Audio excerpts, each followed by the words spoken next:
کہ پہلے کی کہانی میں ہم نے دیکھا تھا کہ سرفروش شہزادی نتاشا اور سلارو جو ان کا غلام رہتا وہ ملکہ روما کے قید میں پہنچ جاتے ہیں۔ سرفروش ان سے دریافت کرتا ہے یہ کون سی جگہ ہے سلارو۔ اس کے بعد آگے کی کہانی ہم کنٹینیو کریں گے۔ یہ کون سی جگہ ہے سلارو، میں نے پوچھا۔ انہوں نے مجھے جکڑ لیا تھا اور مجھ پر بے ہوشی طاری ہو گئی تھی۔ اس کے بعد کیا ہوا؟ یہ ایک بہت بڑا قلعہ ہے مالک، یہ علاقہ سمندر کے مغربی ساحل پر ہے۔ مجھے یہاں تک پیدل لایا گیا تھا۔ شہزادی تاشیہ گھوڑے پر سوار تھی اور تمہیں ڈولی میں لایا گیا تھا۔ تمہیں بے ہوش رکھنے کے لیے دوا دی گئی تھی مالک۔ ملکہ روبا کے آدمی تم سے بہت خوفزدہ تھے۔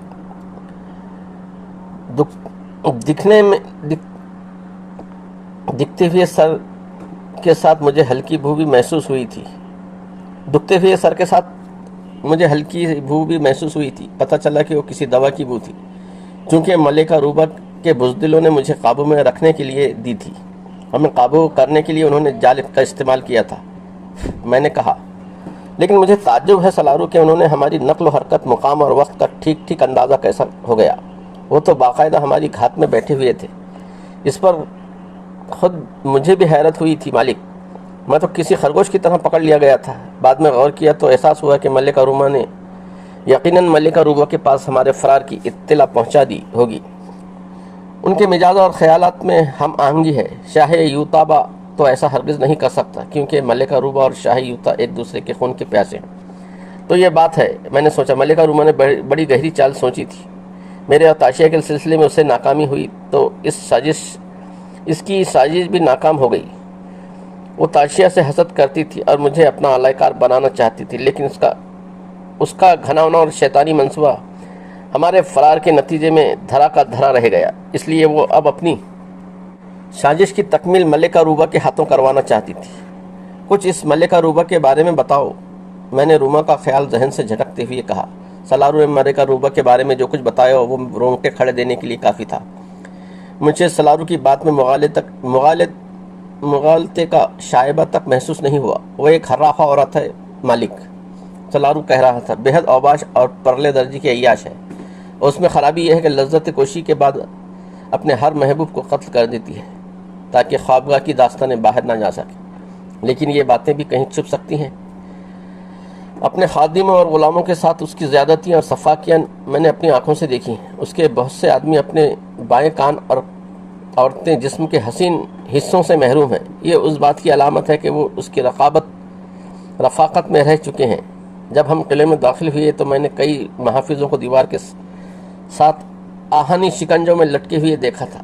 مجھے بتایا گیا کہ یہ وہ لوگ ہیں جن کی غفلت سے شہزادی تاشیہ نکل بھاگی تھی۔ ان میں سے ایک اس وقت بھی جان کنی کے عالم میں تھا۔ ملکہ روبا کس عمر کی ہوگی، میں نے پوچھا۔ کون بتا سکتا ہے، سلارو نے زنجیر کی کھڑکھڑاہٹ کے ساتھ بولا۔ کچھ کہتے ہیں 50 سال کی اور کچھ 500 سال کی بتاتے ہیں۔ کہا جاتا ہے کہ وہ ساحرہ ہے، چڑیل ہے، لیکن اس کے باوجود میرے خیال میں وہ 500 سال کی تو ہرگز نہیں ہو سکتی۔ بہرحال ایک بات بالکل درست ہے کہ وہ بے حد حسین اور زہر شکن ہے، لیکن وہ کسی کو اپنے قریب آنے کی اجازت نہیں دیتی۔ عورتیں بڑی مکار ہوتی ہیں مالک، چاہے وہ چڑیل ہی کیوں نہ ہو۔ چال بازی عورتوں کی سرشت ہے۔ سلارو کا تجزیہ ابھی مکمل بھی نہیں ہوا تھا کہ چھت پر ایک دروازہ کھلا اور ایک چہرہ جھانکتے ہوئے بولا، تم میں سے جس کا نام سرفروش ہے ملکہ روبا اسے فوراً اپنے حضور میں دیکھنا چاہتی ہے، اور کھان کھول کر سن لو، کوئی چال بازی نہیں چلے گی۔ زیادہ ہوشیار اور چالاک بننے کی صورت میں تمہارا سر دھڑ سے جدا ہو جائے گا۔ کمرے میں ایک سیڑھی لٹکائی گئی، پھر چند مسلح آدمی نیچے آئے۔ ان کے جسم میں مخصوص وردی تھی، لیکن ان میں سے ہر ایک اپنے بائیں کان سے محروم تھا۔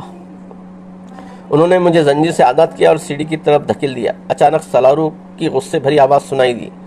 وہ شکوہ کرنے کے انداز میں کہہ رہا تھا، مجھے کھانے پینے کو کچھ نہیں دیا گیا، کیا تم لوگ اپنے ہی جیسے ایک آدمی کو بھوکا پیاسا مر جانے دو گے؟ اس کے علاوہ یہ جگہ بڑی غلیظ ہے، یہاں چوہے دوڑتے پھر رہے ہیں۔ میں نے اس سے زیادہ گھناؤنا بدبودار تہخانہ تو زندگی میں پہلے کبھی نہیں دیکھا۔ جواباً وہ لوگ زور سے ہنس پڑے۔ پھر ان میں سے ایک سلارو کے قریب گیا اور اسے ٹھوکر رسید کرتے ہوئے بولا، میں تمہاری اوقات جاننا چاہتا ہوں، اور مجھے یہ بھی معلوم ہے کہ تم تہخانوں میں رہتے آئے ہو، لیکن اپنا گندا منہ بند رکھو ورنہ مقررہ وقت سے پہلے ہی جہنم رسید کر دیے جاؤ گے۔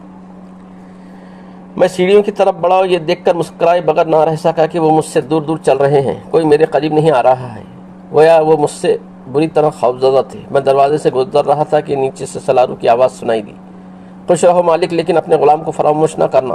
ملکہ روبا کا قلعہ بہت وسیع و عریض ثابت ہوا۔ مجھے کئی ایسے طویل راہداریوں سے گزرنا پڑا جن میں مشعلوں کی روشنی پھیلی ہوئی تھی، پھر راستے میں کئی زینے بھی آئے۔ اوپر پہنچ کر مجھے ہوا میں ترچھی کا احساس ہوا، قریب ہی سمندر کی سرکش لہروں کے ساحل سے ٹکرانے کی آواز آ رہی تھی۔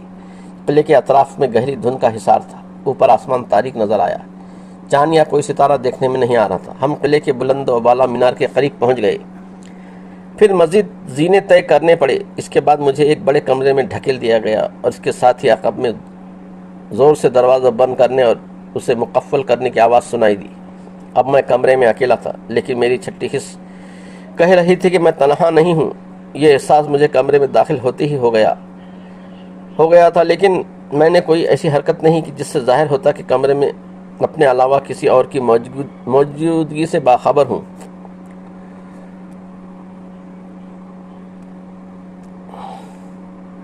میں گھوم پھر کر اس کمرے کا جائزہ لینے لگا۔ اگر ملکہ روبا میرے ساتھ چوہے بلی کا کھیل کھیلنا چاہتی تھی تو یہی صحیح، میں 12 ایسے کھیل کھیل چکا تھا۔ میری طمانینت کے لیے یہ احساس ہی کافی تھا کہ مجھے اور سلارو کو فوری طور پر الگ نہیں کیا گیا، لہٰذا اس ایک گنجائش سے بہت سی گنجائشیں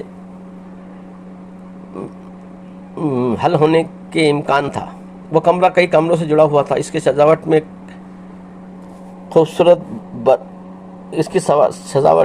میں خوبصورتی بڑھتی گئی تھی، جس سے مکین کی طبیعت کی نفاست پسندی کے علاوہ عیش کوشی کا بھی پتہ چلتا تھا۔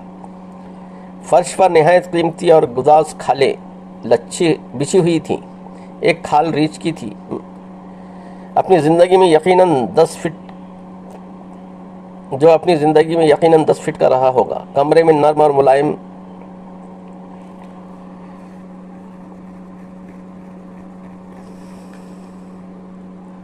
فرش بھی تھے جن پر کھال ہی کے غلاف چڑھے ہوئے تھے، البتہ کوئی کھڑکی نہیں دکھائی دے رہی تھی۔ کمرہ حیرت انگیز طور پر بند تھا۔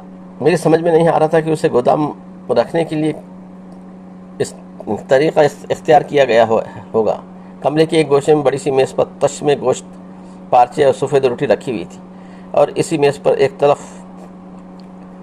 اور متعلقہ ظروف رکھے ہوئے تھے، شراب اور متعلقہ ظروف رکھے ہوئے تھے۔ میں نے بے دھڑک پیٹ کی آگ بجھانا شروع کی، لیکن شراب کو ہاتھ نہیں لگایا۔ اس سے قطع تعلق میں رہا۔ میں خود پر اپنی گرفت مضبوط رکھنا چاہتا تھا۔ کسم پرسپری کے دوران دیواروں پر آویزہ منقش طلائی کام کو دیکھ کر اچانک میرے پردوں کے بیچ ایک نگراں کو اپنی جانب دیکھتا پایا۔ دائیں ہاتھ میں گوشت کا پارچہ تیز تیز منہ چلاتے ہوئے میں ذرا سر جھکا اور مؤدب لہجے میں بولا، اس ضیافت کے لیے تمہارا شکریہ اے مہربان ملکہ۔ میں بھوکا تھا، یہ کھانا واقعی بہت عمدہ اور لذیذ ہے۔ کیا یہ ممکن ہے اس میں کچھ میرے ساتھی تک بھی پہنچا دیا جائے جو تمہارے تہہ خانے میں قید ہے؟ اب مجھ سے زیادہ ہی مستحق ہے۔ اس کی آنکھ چمک اٹھی اور اس کے ساتھ ہی دبی دبی ہنسی کی آواز سنائی دی، پھر بھاری اور گہری آواز ابھری، میں نے اس کے بارے میں سچ ہی سنا تھا۔ تم واقعی دلیر اور جرری نظر آ رہے ہو۔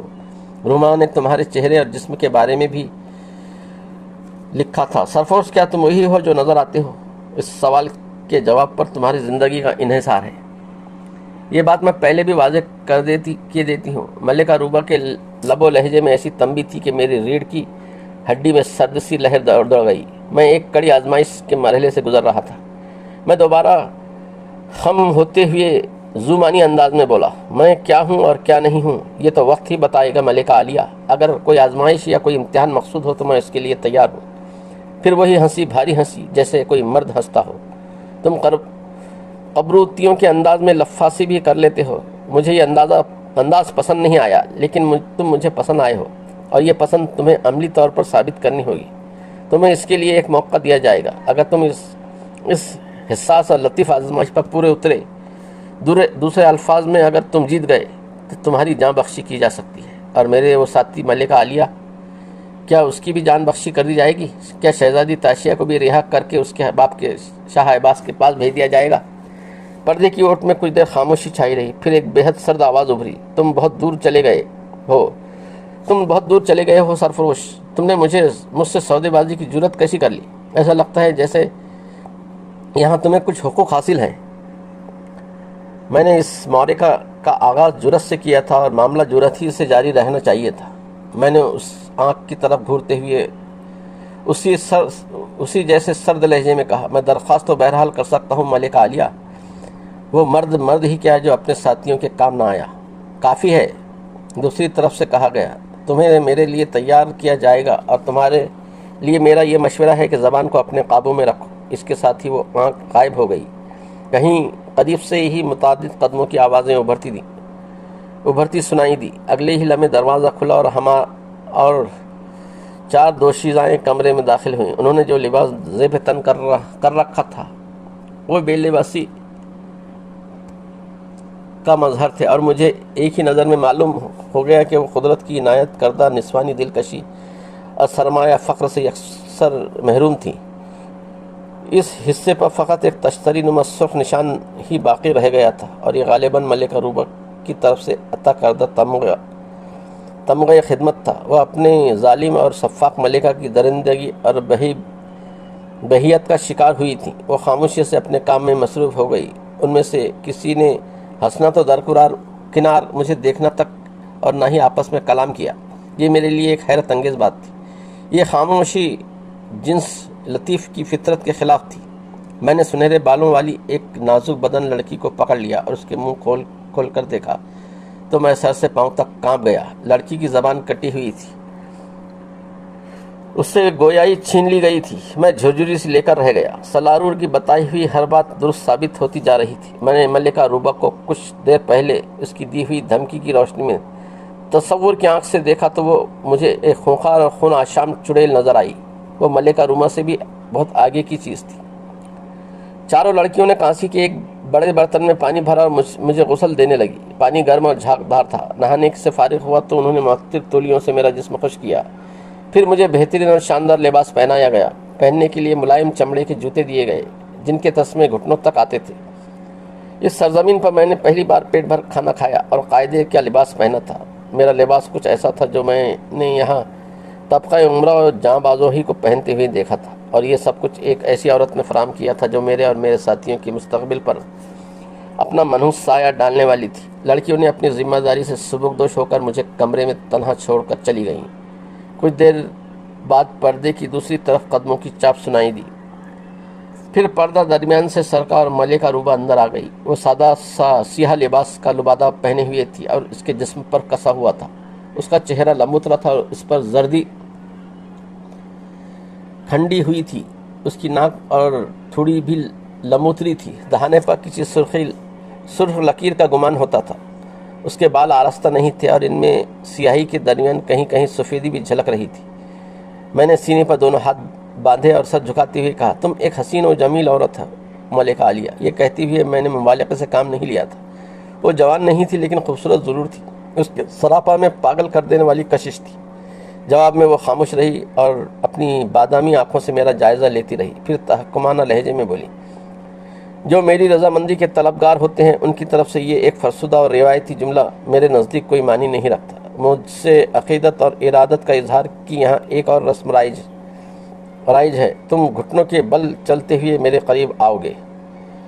میں اس کی رضامندی کا طلبگار ہرگز نہیں تھا، بلکہ یہ رضامندی مجھ پر مسلط کی جا رہی تھی۔ تاہم حکم کی تعمیل ضرور تھی، کیونکہ اس میں میری اور میرے ساتھیوں کی زندگی کا راز مضمر تھا۔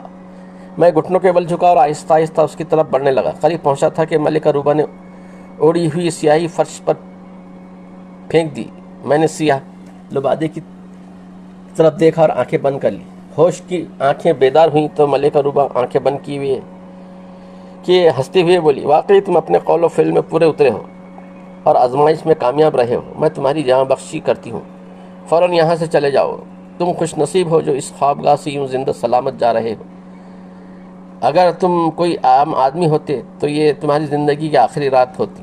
جاؤ، جلدی سے نکل جاؤ، اور پھر کبھی ادھر کا رخ نہ کرنا۔ جلدی جاؤ، ایسا نہ ہو کہ میرا ارادہ بدل جائے اور میرے دل میں خون کی پیاس جاگ اٹھے۔ یہ کہتے ہوئے ملکہ روبا نے مجھے ایک طرف دھکیل دیا۔ میں اٹھ کھڑا ہوا، لیکن تن ڈھانپتے ہوئے یہ کہے بغیر نہ رہ سکے کہ میرے ساتھی سلورو کا کیا ہوگا، اور کیا شہزادی تاشیہ باحفاظت اپنے باپ تک پہنچا دی جائے گی؟ ملکہ روبا نے آنکھیں کھول دیں۔ تمہیں میرا احسان مند ہونا چاہیے کہ تم زندہ ہو۔ کیا تمہارے لیے یہ کافی نہیں ہے جو تم اپنے ساتھی اور تاشیہ کی رٹ لگائے ہوئے ہو؟ میں بے خوف و خطر بول پڑا۔ تم نے میرے بارے میں بالکل صحیح اندازہ لگایا تھا کہ میں ایک دم عام آدمی نہیں ہوں۔ چونکہ میں چھوٹا آدمی نہیں ہوں، اس لیے کوئی چھوٹی سی رعایت بھی قبول نہیں کر سکتا۔ اپنی زندگی بچا لے جانا کوئی بڑی بات نہیں، بڑی بات یہ ہے کہ اپنے ساتھیوں کے بارے میں بھی سوچا جائے۔ میں سلارو اور شہزادی تاشیہ کو ساتھ لیے بغیر یہاں سے نہیں جاؤں گا، چاہے اس کے لیے مجھے زندگی سے ہاتھ ہی کیوں نہ دھونا پڑے۔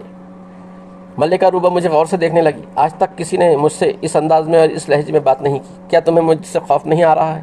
کیا تم نے لوگوں سے میری صفاقی اور درندگی کی داستانیں نہیں سنی؟ کیا تمہیں اپنی زندگی عزیز نہیں؟ میں مرد ہوں ملکہ عالیہ، اور ایک مرد کی ہی موت مرنا چاہتا ہوں۔ مجھے مرتے ہوئے کوئی دکھ نہیں ہوگا، کیونکہ میں اس لیے نہیں مروں گا کہ تمہارے امتحان میں ناکام رہا، بلکہ میری موت اس لیے ہوگی کہ میں اپنی ساتھیوں کی زندگی کی ضمانت حاصل نہیں کر سکا۔ تم بے حد دلیر آدمی ہو۔ ملکہ روبا اٹھ بیٹھی۔ مجھے ایک لمحے کے لیے اس کی آنکھوں میں اپنے لیے تحسین کی ستائش کی جھلک دکھائی دی، پھر ایک بیک اس کی آنکھوں میں اداسی تیر گئی۔ میری بھی مجبوریاں ہیں، میں آخر ایک عورت ہی تو ہوں۔ میری رعایا اپنے حکمران کو طاقتور اور جابر دیکھنا پسند کرتی ہے۔ اگر میں ذرا بھی کمزور پڑ جاؤں تو وہ میری بوٹیاں اڑا دیں گے۔ میری حکمرانی اسی وقت تک ہے جب تک میں ظالم اور جابر ہوں۔ یہی وجہ ہے کہ میں صفاقی اور درندگی کے مظاہرے کرتی رہتی ہوں۔ اس طرح عوام قابو میں رہتے ہیں۔ کبھی کبھی میں ان کی تسکین کے لیے خونی تماشے بھی کرتی ہوں۔ میری رعایا ایک ایسی رعایا ہے جس کی خون کی پیاس کبھی نہیں بجھتی، چنانچہ مجھے ایک ایسا روپ دھارنا ہے جیسے میں ایک خون آشام ملکہ ہوں۔ اس سے وہ بہت